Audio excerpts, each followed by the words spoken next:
A zero-day exploit is a new vulnerability in a specific area of a specific product, but the exploit itself is not new. Like, the techniques being used are not new. A lot of people kind of like focus on the idea of 0 days as if it's like this sort of like brand new attack. They're messing with memory, they're malforming packets, they're hitting file paths that no user should be hitting. They're doing something that is unusual. And as like detection engineers or as like security companies, our goal is to like look at what is the normal for this client or this network and what is outside of the norm. And a lot of the things that you have to do when exploiting a 0 day is very, very out of the norm. It's very noisy. It's very unusual. Nerdy 30. Hello, everyone, and welcome back to another episode of the Nerdy 30, specifically chatting today about Anthropic's Claude Mythos, which might be the death of us all, depending on what you read, but we're going to find out today. We're answering all the questions. I'm your host, Ben Baker, Director of Content here at Expel. This is our 7th episode in the series, lucky number 7. Our previous episode that you may have seen was on AI-generated malware hype with our friends Marcus Hutchins, who is back today.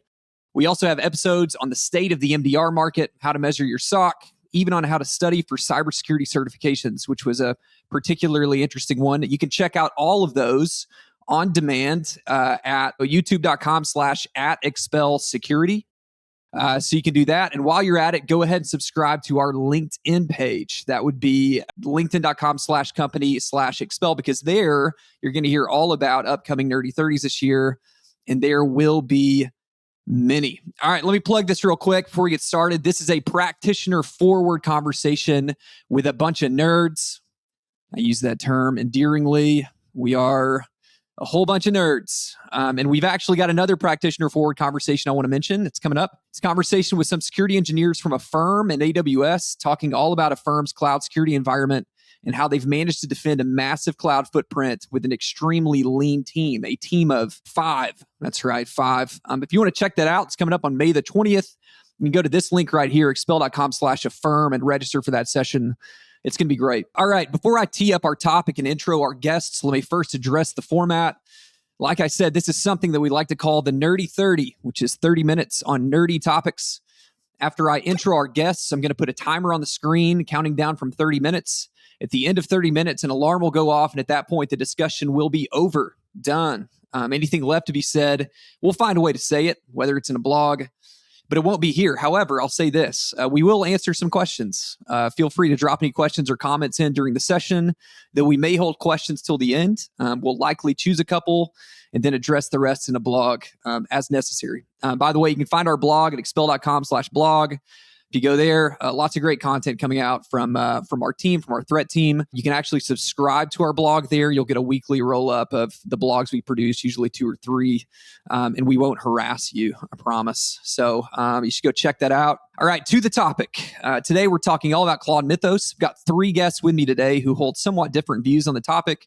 One guest thinks the security use case for Mythos is just scratching the surface, and if it can do this complex work within security, we should honestly be wary of the disruption it can cause outside of security. Another of our guests feels like the AI threat is pretty overblown across the board, and many times we can blame our fear on marketing. As a marketer, try not to be too offended by that, but there you go. And the third guest falls somewhere in the middle. So today we're guaranteed to have a conversation, but I'm honestly hoping for a little bit of a cage fight. We'll see where we go here. All right. To our guests, first, let me invite in Greg. Greg is the newly minted Chief Technology Officer at Expel, leading engineering, detection and response, data science, and the SOC. He brings over 25 years of cybersecurity and technology leadership to the role, including his tenure as Expel's Chief Security Officer and 15 years as the NHL's first Chief Information Security Officer. So Greg he's had his finger on the pulse of everything AI and is quite AI enabled himself. So I'm excited to have you on, Greg. Welcome. Thanks for having me. Let me next invite in James Shank. Hey, James, how are you? Hello, doing well. How are you? Good, doing well. James joined Expel as the Director of Threat Operations in 2025. Prior to Expel, James held various roles at threat intelligence companies such as SpyCloud and Team Cymru. Cymru. Nothing like I'm trying to say. All right. Well, we'll go with that. James keeps the needs of the internet information security community at the center of all of his efforts. He is involved in and coordinates several community-oriented efforts to combat online threats, and recently was part of a collaborative effort to take down Emotet, which is awesome. Works with community members to find innovative solutions to thorny issues that are hard to solve by individual operators, and was recently in, Munich? Was it Munich? Yeah. Delivering a talk, again, just adding to the cybersecurity community there. So, James, welcome. Glad to have you. Thanks, Ben. Glad to be here. Yes. And let me invite in someone you likely know, Marcus Hutchins. Hello, Marcus. Marcus is a cybersecurity specialist, speaker, ex-hacker, and is best known for stopping the global WannaCry ransomware attack. He was on the cover of Wired magazine in June of 2020. So we're glad to have Marcus back here with us today. Welcome, Marcus. Hello, good to be back. Yes. All right, here we go. Greg, you wrote that cybersecurity, again, kind of alluding to the intro here, you wrote that cybersecurity is sort of the least of the problems that Mythos signals. However, before we go anywhere else, I want to kind of set the stage and kind of hear, from you, what is Mythos actually doing that registers a little different?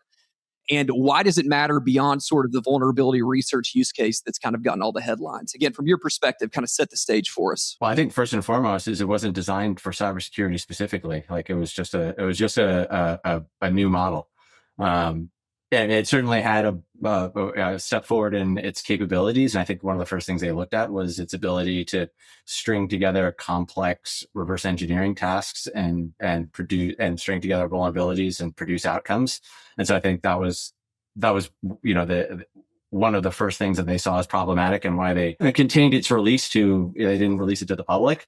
I think to say alongside that, though, there's certainly a bit of marketing involved because there was nothing really about it that you couldn't do with Opus except it was better at it, right? Like most of that capabilities, vulnerability researchers have been doing for some time now with LLMs. So there was a little bit of both sides of that in that, but the real takeaway I had was like, well, if it's able to do this type of reasoning on sort of esoteric vulnerability finding, what would it do with biological, or like other types of information that it could string together? Let's keep it positive and find new drugs as opposed to like some of the downside risk of that. That's right.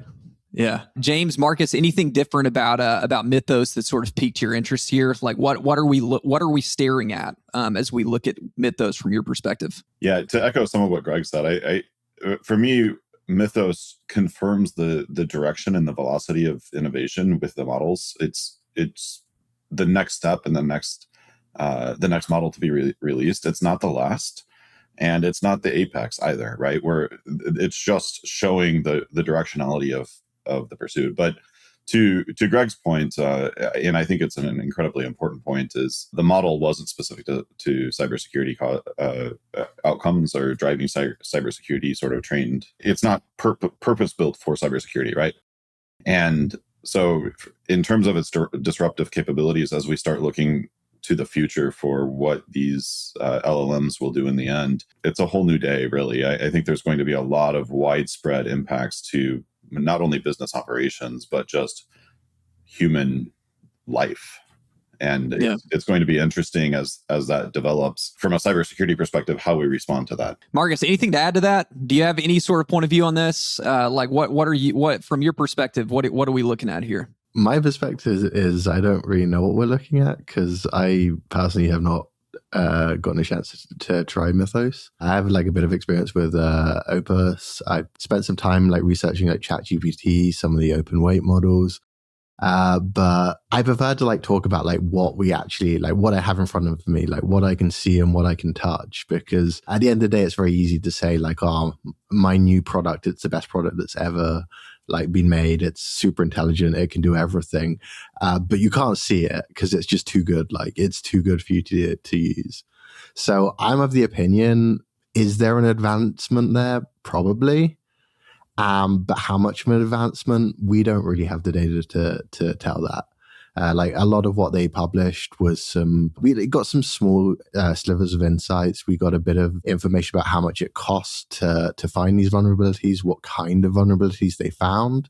But in terms of like, how does this compare to say Opus? not a whole lot of information in the white paper. That's great. Good segue to our next question. Let's get into it. Marcus, I think based on the conversation that we had during the AI malware sort of discourse, you mentioned that a lot of your argument is basically that doing real damage still requires quite a bit of expertise, and Mythos may not, hand a script kiddie a skeleton key to an environment, say. Greg, you've basically in our back and forth in our conversation, you kind of mentioned that the skill bar for patch exploitation is now low enough that, we could probably figure it out in an afternoon. There's probably some sarcasm in there. I know I couldn't do that. You probably could. And then, James, I think you're somewhere in the middle there. So who's right, James? You tell us who's right. Is it your friend or is it your boss? Go. Well, of course, Ben, I'm always right. So yeah, correct. Well, tell us. So my perspective is that I think that the two fundamental things that have changed are velocity and cost. And if you look at traditional ways of doing project management, when you change, there's a triad of scope, time, and money. And when you change one of those, then you have to change the other two to make up for it, right? Or change one to compensate, right? But what's changed in essence is two of those legs. So now the scope of what can happen is changed in terms of what people can drive to. But what hasn't changed is motivations and the way that attacks generally play out, right? If you look at the MITRE attack framework, AI is not magic. We're not jumping through and doing things fundamentally different. Then it's not going to enable attacks to fundamentally do things that are completely different than what humans have already been able to do. It changes the velocity that some of that can happen at, maybe, and it changes the scope of some of those attack techniques that get exposed or the vulnerabilities that get exposed might be. But we're still, at the end of the day, defense is still solid. What we're doing from a defense industry perspective is still valid. We just need to make sure that we're enabling our defense teams to integrate AI and these solutions fast enough so that we can stay ahead of defenders. Anything else to add, Greg? What's kind of your, do you agree with James? Do you have a differing point of view? What are we looking at here? I think it's more than just velocity. I think I tend to think about this stuff in terms of capabilities and scale. And so if I start with the premise that you still need a very sophisticated attacker to wield high-end exploitation, which is true, but you gave that person 100 times as many exploits, and you gave them an automation framework that allowed them to prosecute attacks at scale. I'm thinking nation states or the sharp tip of the spear folks already. You're now scaling your top talent. You can think of it as and so the consequences of the downstream consequences of that are significant. The second part of it is if you take it down even from your top, let's call it the top 1% of the 1%, right? You now have the lower level capabilities have been democratized to an extent of where your smash and grab folks are will be empowered to do things that they weren't before. It will also drive the marginal cost of an exploit down, which is, I think, to James's economic argument, which is a problem, right? The $1 million iOS exploits, maybe, I don't know, I'm going to pick a number, but it's not $1 million anymore. The changes to vulnerability economics, I don't think I fully understand what that would do, but it definitely is going to favor the attacker. And I think the third thing to say is from a MITRE framework, and I'm glad that James brought that up. If you think about what novel exploitation does, and you think about where the average security program's ability to detect and prevent is, it's in the middle. It's right at exploitation time. You're hoping to catch it at exploitation time. And things that happen to the left of it is noisy, right? Because you're looking for recon and other things. And the progression from exploitation to the attacker's goals, which I agree with James completely, is their goals aren't going to change. And how they're going to get there post-exploitation probably isn't going to change. But the speed at which they can get there from A to B is much faster. And so your opportunity, I guess, talking our book a little bit, your opportunity to detect an attacker and thwart their activity just got a lot harder because you're going to have to either look earlier in the signal, noisier. You're going to have to hope that your ability to keep up with novel exploitation is good, or you're going to have to be way faster in the post-exploitation phases in order to catch it. And all of that is I think, a difference for defenders. I've known James for quite a while now, and I've noticed about James when I'm on calls, if something is said that piques his interest or he may not fully agree with, he moves his head like this. And I just saw you do it, James. I just saw you do it. I'm gonna need. Do you remember what caused your head movement there whenever Greg was talking? No, I don't.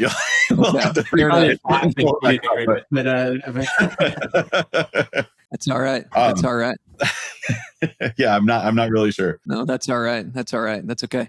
How do we defend against that, Greg? Like how do we defend against that kind of speed? Great question. Over to you, Marcus.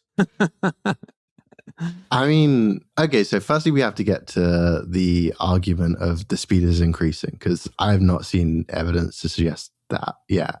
So we're going to assume that the speed is increasing, like the AI does or is increasing speed.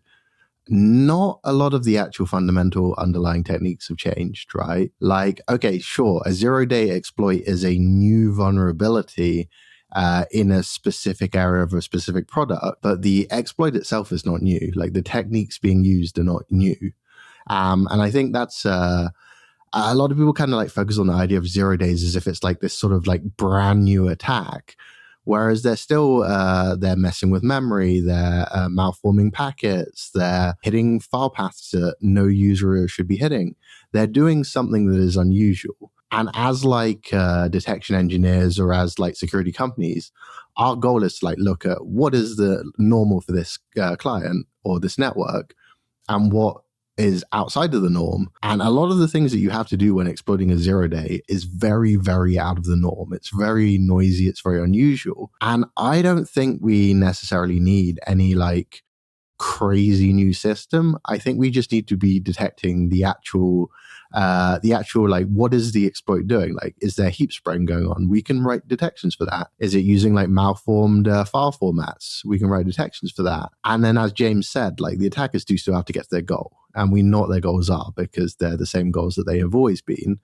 So we can lay detections the whole way from initial entry to the attacker's goals. I don't know if we all do, but we should have automated systems in place to detect and shut down attacks. Like it shouldn't be like a human sitting there manually reviewing logs or manually checking through the process list. Like there should be automation. So I don't think the speed actually matters as much as people would like necessarily think. I think a lot of our detections that we already have that already exist, they can deal with this like a hypothetical greater speed. They can deal with a hypothetical like faster times to exploitation. And I don't really think there's this massive need to change the fundamentals around security. I think the big problem is a lot of us aren't doing it right. Like a lot of companies, they like their EDR has too many false positive detections. So rather than reconfigure their EDR to have like better detections and a better signal to noise ratio, they just farm it out to someone. They're like, hey, go and sift through these detections, tell us which ones are the good ones. And then if you do have an AI that is operating faster, that becomes a problem.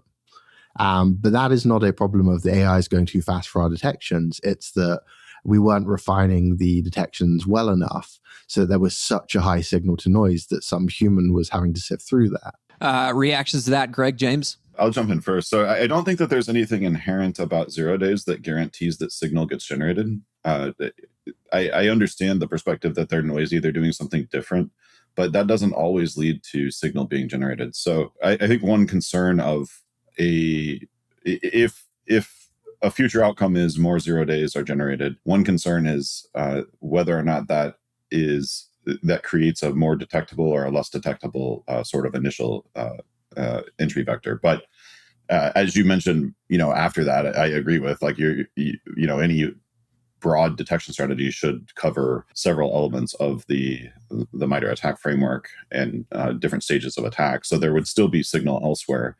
But going back to like our ATR last year, Ben, one of the things that we noticed were we tend to catch a lot of attacks in initial access. That is where a lot of attention has been shifted in the past maybe like 5 to 7 years as attackers and defenders have shifted to look at identity-based attacks. There's a lot of layering of focus on initial access. This does, if there is an increase in the number of zero-day exploits that are available to attackers, that could introduce a change in the relative mismatch of the strategy for defenders over the last most recent years, and where attacks might be moving in the future. Yeah, I think that's right. I mean, we still haven't seen people shift off of identity because, frankly, it's still easier.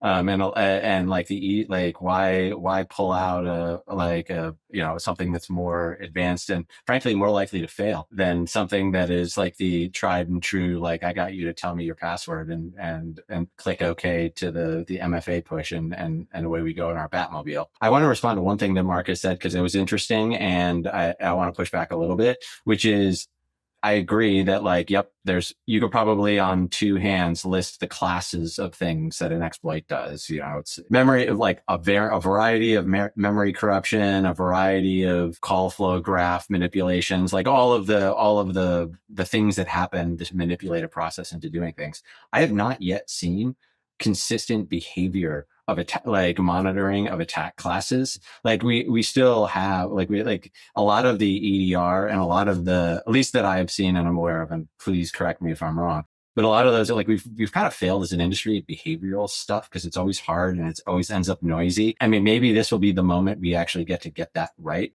But we're still I think a lot of the detections, at least at the EDR and sometimes at the MDR level, are still very narrow to a very specific exploit rather than hey, I saw heap corruption, it's go time, right? I don't know how you think about that. Yeah, I think you're absolutely correct in that the detections are not there, but I think there is a reason for that. Like, we haven't seen widespread zero-day use up until very recently. Like, it started getting a little bit more common with specifically China-backed nation-state actors started quite aggressively using 0 days. But before that, it was mostly just install the patch. Like, this is an end day. There is a patch for it, install the patch. So there wasn't a whole lot of work done in exploit mitigation. There are some tools that have great exploit mitigation that I'm aware of. But a lot of the sort of middle of the road, run-of-the-mill EDR products, you are right, they don't have good exploit mitigation tools. But that isn't because we can't make them. It's that there hasn't really been much of a reason.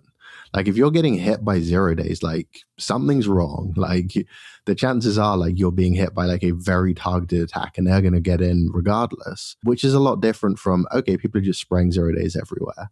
Then we have to be okay, now we do need to start worrying about widespread 0 day detection.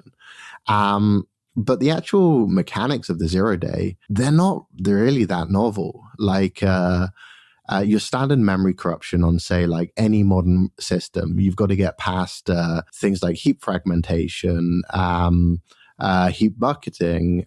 You've got things like control flow guard, and a lot of the ways in which you get past those mitigations are very, very noisy. If you ever seen the backside of a heap spray, it's basically just spamming kernel allocations, filling up the entire system's memory in the hope of allocating a very specific address.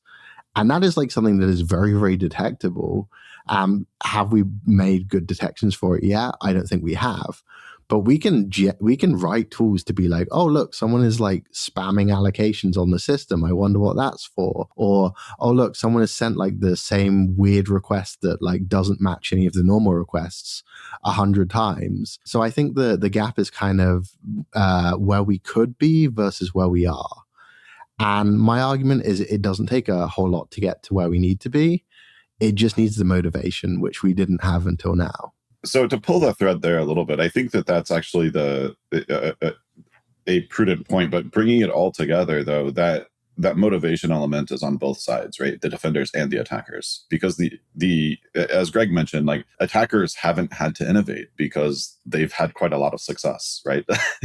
And one of the things, Ben, that about me is I'm constantly advocating for focus on the fundamentals, because those are the things that are going to impact your security outcomes more than anything else. That's because attackers are having plenty of success without innovation. To Marcus's point, the defendability or the detectability or the ability to stop certain types of attacks, it might not be technically hard, but also the security fundamentals in general are not generally technically hard. They might be expensive. They might take some time to roll out, but the solutions are there. Where things lag behind is implementation, but implementation oftentimes lags behind because the justification isn't there, because the attacks are not there, because the attacks don't need to be there, right? So there's this like cascading set of like reasons why as you go down this trail. But what is changing now is the effort, or the time, the effort, and the cost of putting together different types of attack techniques and possibly chaining attacks together. That might change how that cascading set of like justifications through both on the attacker side as well as on the defender side, how that balances out. And I would argue that it will change because it's not using the same premises of, generally speaking, human time is a very large operational expense. So committing to long-standing research to accomplish something is something that you would have to have a high justification to commit to. If you reduce that now to it doesn't matter anymore because you're just having computers churn through a problem, that changes enough of the entire balance of the equation that's where the concern is, because that's upsetting the apple cart a little bit. I actually completely agree with James saying. I mean, I tend to try to put on an economic lens sometimes when I think about these problems, especially when I put my CISO hat on, and I'm like, well, yeah, I could solve all these problems, but I only have so many things that I can either do with the team that I have, or I've got to make asks of the rest of the org, whether that's directly from their time, or I'm going to inconvenience them in some way to put these controls in place. Or like CISOs are constantly having to trade that off as like, well, is this the hill I want to die on? Do I want to put another endpoint agent on? Or am I going to restrict behavior in some way that makes it difficult? And I think also when I think about like the economics of both sides, right? Like the economics of how a defender applies its resources versus how an attacker applies their resources. Fundamental shifts on either side of those two things causes a reaction on the other side. Like if all of a sudden it'd be like, if we somehow waved a wand and fixed all of the crazy identity problems that we have. We got everyone to implement O2O and everybody had a YubiKey, and like there was no way to log into anything except without a hardened cert based on your retina or whatever. You remove all of the attack classes of identity, attacker behavior would move on its own just because you made it harder. We saw this like when exploitation basically took a back burner to identity when SaaS and the cloud happened, right? Like before that, people would be popping 0 days. Now you don't care because you can just get someone to let you in.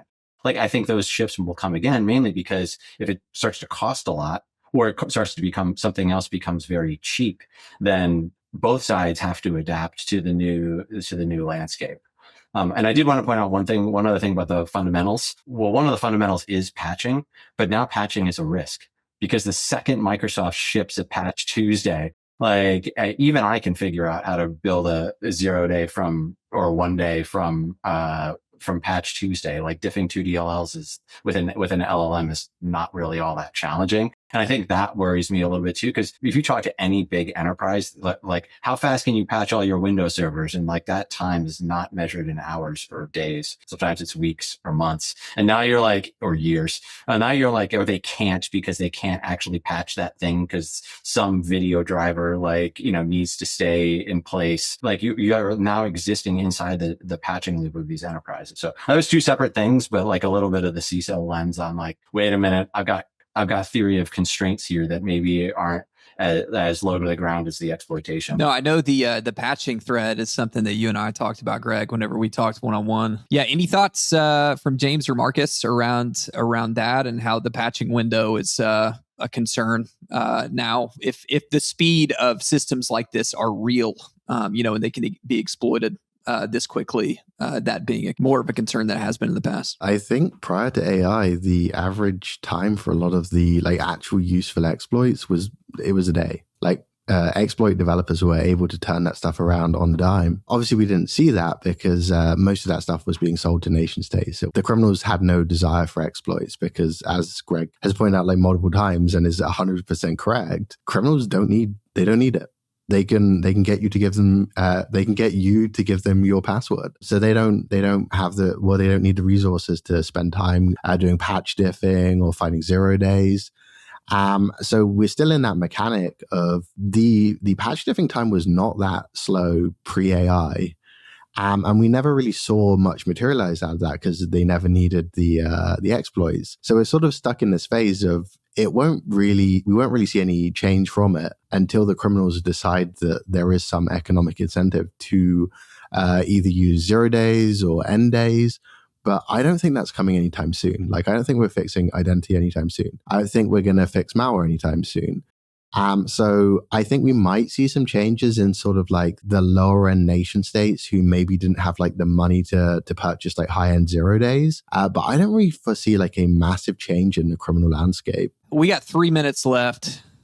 This has truly been the nerdiest 30 I think we've had so far, and it's totally fine. When we had our prep calls, I said, I'm just going to get out of the way and let you cook.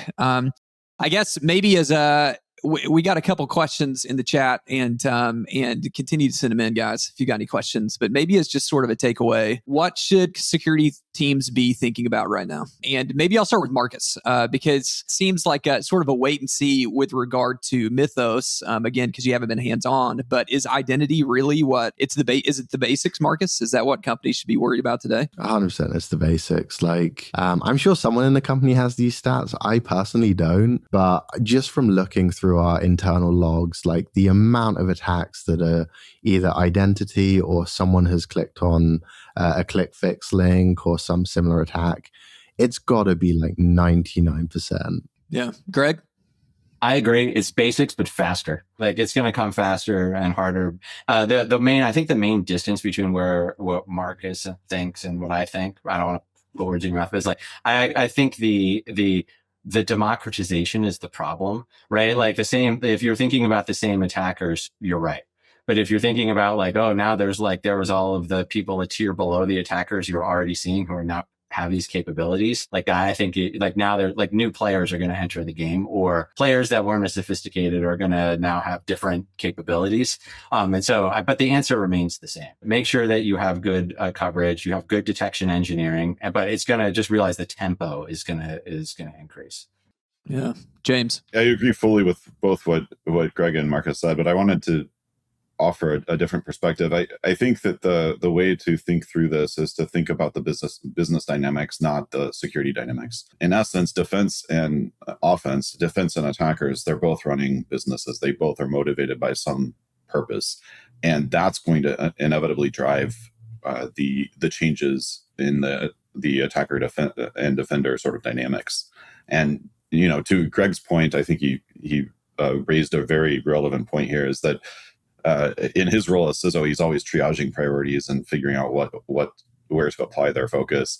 And adoption and implementation is always a very costly thing. One thing to just highlight really quick: IPv6 was specified in December of 1995. Just a few days ago, Google announced that it finally crossed the 50% threshold for hitting Google services for carrying 50% of the traffic. So that's 31 or 30 and a half years, right? The truth is that's the speed of these things, and necessity is the mother of invention, right? Like there has to be a driver that causes some sort of business outcome that either advantages like drives the attackers to change or drives the defenders to change. And that doesn't change. Like, LLMs are not changing that. That's a good mic drop moment there to end the session with James. We got a couple of questions in here. Basically, Mike here is asking, he's basically saying it's interesting to see Mythos framed with regard to threat actors and everyone feeling like the sky's falling. We haven't really seen it framed with regard to legitimate use where organizations can leverage something like this against their releases, prior to release, to catch things prior to release, all that kind of stuff. I know it's largely conjecture at this point. I think, maybe they've put some information out there about these capabilities, but have we seen anything around, maybe companies using Mythos in their favor to get ahead of this stuff? Like, what does that look like? Wasn't that like their whole plan with with not releasing it? Like, I thought they were giving it out to companies so they could patch their systems. Have we heard anything from those companies around the success of deploying Mythos against, like, for the purposes of defense, like not necessarily pointing out vulnerabilities, but actually creating patches and stuff? I've heard from friends at various companies that are involved in those projects that they've been doing this for a long time now. So Mythos was just another model introduced into their arsenal of models that they're running against their code bases. But that's a relative, like all of the 40 companies that were chosen are relatively mature companies. So I know that that's happening at that layer. I don't know that it's happening at some of the smaller companies, the drivers that are writing drivers for like small appliances or small like hardware vendors. And that's where I think there's going to be some interesting things that might come out. But what they're finding and what I've heard is that Mythos, to a point Greg made earlier, there's a lot of marketing involved in the whole way that Mythos has been released, right? And that's legitimate. It's useful, but the undercurrent of that is that it hasn't generated, to my knowledge, from the like onslaught of new vulnerabilities and new discoveries when they're running it against their code bases, for those that already have these CI/CD pipelines always constantly battered by multiple different existing models. So it's an iterative change. It is the next step. It's like I said before, it's not the apex, and it is confirmation of trajectory, but it's not like, oh crap, now we've got this huge problem. That matches what I've heard also from various folks, which is, people who are running it are like, yep, it's finding more stuff. But we already had the scaffolding and to work with these tools. And there's a sort of a fun view of it that a lot of my friends and I share, which is like, well, this is as crappy as this is ever going to be. Like right now we have the worst models we're ever going to have. And so like no one can predict the slope of the curve or when it levels off, but right now we're in that moment. So like it is like, we will see, I mean, AppSec is going to be a very interesting space for the next little while, but we are going to see these tools get democratized down outside of the top 40 companies in the world that already had world-class AppSec programs. And I think that'll be interesting. But to answer your question, is like, yes, people are using them on the defensive side. They are using them to audit their own code. They are using them to produce patches, which is also interesting. We didn't really talk about that, but they are doing that. It's just early days, I would. Yeah, I think that's what Michael was almost alluding to in his comment. I wish we heard more of the source, an interesting comment question here from Ryan. Curious to hear if you guys have any feedback on this one. While security teams deal with preparing for this new category of threat, is there anything network engineering teams should be doing from your perspectives? Do you have any perspectives on that? So that's interesting. That's an interesting question. I'll jump in here. One of the things I would say is that like network engineering and network security teams, the things that they should be looking at is observability. To what degree are they enabled to see things that are going on in their network, and how are they looking at what's going on in their network in terms of anomalous sort of traffic flows or DNS queries or even like certificates or URLs that are accessed to their application firewalls or in WAFs, right? The question to look at is, how can you use LLMs to bolster up your detections and your ability to analyze what is normal in your network versus what is abnormal in your network and spot those anomalies. Now, that might not always be an LLM that's doing that, but we need to start doing that with machine models, period, right? Like that's the most important thing, is it has to be machines making decisions because the velocity is changing. Yeah, the normal is going to change for when you baseline your network. Like, if you even think about legitimate user behavior with agent teams and what an average user was going to do inside your network, like that's going to change. So I think if there's one thing to be like a network engineer can be doing, is like make sure you're gaining a new and evolving understanding of what the traffic on your network looks like, both normal and abnormal. Like, because you're really looking for a much more of a needle in a haystack when you have people running legitimate agent teams connecting to LLM services, as well as like potential looking for attacker behavior inside your network that may or may not also be leveraging these services. Like those are all problems that you want to, I guess it's all bucketed in understand your environment. That's great. I think that is it for the questions in the comments. Anybody have any final thoughts? If not, it's okay. We can sign off, but anybody have any final thoughts on anything we've talked about today? Do it, James. Yeah, I'll jump in. So to the one question we got, I think that a lot of the conversation has overly focused on how these LLMs in these models are advantaging attackers. That's fundamentally wrong. They advantage defenders more than attackers. The difference, though, is attackers don't necessarily have to be concerned about liability. They don't have to be concerned about GRC and compliance and laws and contracts. Those are all business functions that are absolutely necessary. The success for defenders is going to be working together with those teams to get LLMs enabled in the places they need them, and these models enabled in these places to need them, to help the defenders defend. That's where success comes. But if you think about it from basic attack dynamics, defenders start with knowledge of their environment. They start with access to everything they need. They start with all the context that they need, except for the potentially the motivations of the attackers and possibly some zero-day exploits or something or capabilities that the attackers might have.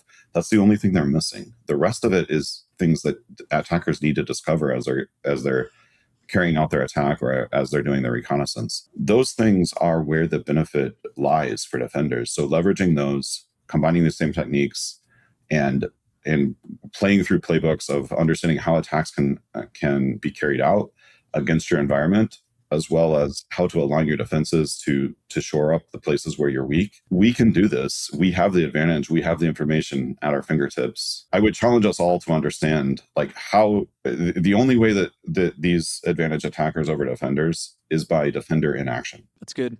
I would say that's a good note to end on. A good sort of motivational note there. Don't fall for the headlines. The sky isn't falling, as the audience has said. Follow the fundamentals and stay vigilant, as I've heard James say multiple times. So, all right. Hey, Greg, Marcus, James, appreciate your time. This is great. Audience, appreciate you coming out. Again, if you want to hear about more upcoming Nerdy 30s, subscribe to our LinkedIn page, and you can hear about it all there. All right. Appreciate you all. Have a good rest of your Thursday and week. See ya. Nerdy 30.